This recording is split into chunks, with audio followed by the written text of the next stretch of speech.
17-year-old Rutendo Shadaya is a self-published author from Tokoroa who's been recognised as one of Time magazine's Girls of the Year. Wow.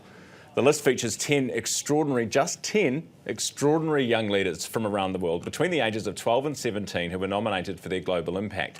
Rutendo wrote her first book at the age of 9 and now has 3 published novels following the adventures of Rachel and her friends. Rutendo is with us now from Tokoroa. Rutendo, good morning. Morena, nice to have you on the show. Morning, good morning. Nice to have you. Nice to be featured. Hey, congratulations. What an amazing achievement. Thank you. It's really honouring to get this achievement considering how hard I've worked in the past five years since I started since I self-published my first book, Rachel and the Enchanted Forest in 2020. So it's really amazing to see this progress. How did you get, so you were 9 when you wrote your first, or started to write your first book. Why? How? So I started writing when I was 9 because, well, I actually hated writing because any subject I wasn't good at, I instantly just didn't like. So back then, writing wasn't my favorite subject. But at the same time, my friend's birthday was coming up and I know she loved writing. She had a book club with her friends and they would read stories and stuff.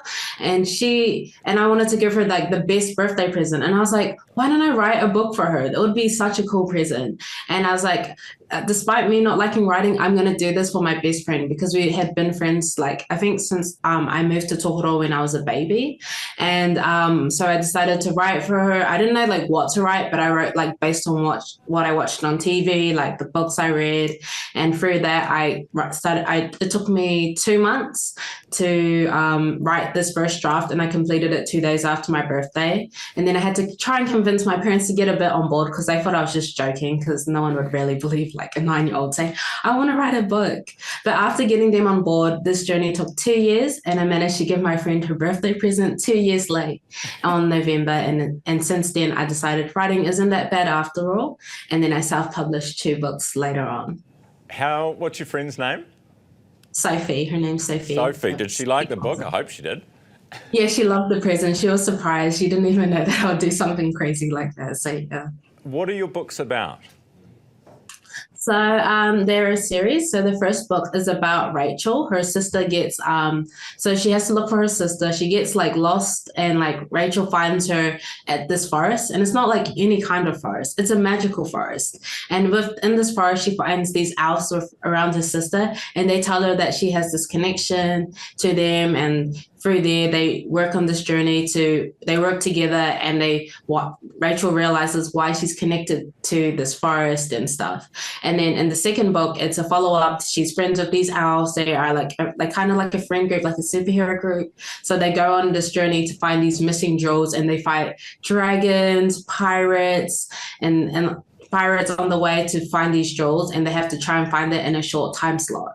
And then in the latest book that I self-published this year, it's about Rachel trying to, because she has this bit of a crisis, a power crisis. So she has this power crisis. She's oh, I don't know what to do. Her powers start going out of control while they're trying, and then there's this thief stuff happening in the third book. So Rachel learns how to navigate her powers going out of control while fighting on a mission to try and stop this scheme of thieves happening in the Enchanted City. So those are what the 3 books are based on. Where do you come up with this stuff? I usually usually go on what I'm based off to, or whatever my mind just pops up with. Sometimes I'll be watching something or reading something, maybe an article. I'll make it based on a fantasy type of idea, and it's really, I just base it onto that, and it's kind of just interesting. Sometimes I base it on TV shows, sometimes I base it on interactions, and I'm oh, I could add that into my book. I could add that characteristic into one of my book characters, and it's really cool. The Time magazine nominate, how did all of that come about? And does it mean anything? Does it change anything for you? So the Time magazine reached out to me, like they wanted to do an interview, like to see like just an interview to see how I was, and I was like, oh, interesting. I kind of didn't know if this was real, like because Time magazine, these people like they put Women's of the Year, like Men of the Year, and I'm like, oh, okay. So after like I got a bit of a nudge, I decided to do it, and the interview went really well. And then I got told that Lego was working with us, and I was like, oh my gosh, I used to play with Lego a lot, and it was a huge staple in my childhood. Like I used to play games. This when we first got an Xbox with my brother, we had this game, and it was like a Lego game, and we'd always face this and would do like a team rep together, and it was like based on Marvel. So like Lego was it was exciting to work with Lego, and they did this She Built campaign. And I feel like working with Time in this and like knowing the impact of the Girls of the Year, it does mean a lot to me because I have it's like being a young girl, it's kind of hard because you can get discriminated a little bit. I've faced ageism in my journey, and like I feel like seeing this like starting from a small girl from a small town and going into this and hitting international stages is such an amazing achievement. And I feel like it inspires many young people to go into writing or achieve their dreams because they see someone doing this, they see 10 young girls representing them all over the world. And I feel like this is a good change into me because it encourages me and empowers me to keep on doing things like this. Rutendo, you mentioned ageism. I just keep thinking, how are you 17? It's insane. One day you'll be is the plan to be an author full time? Is that your dream?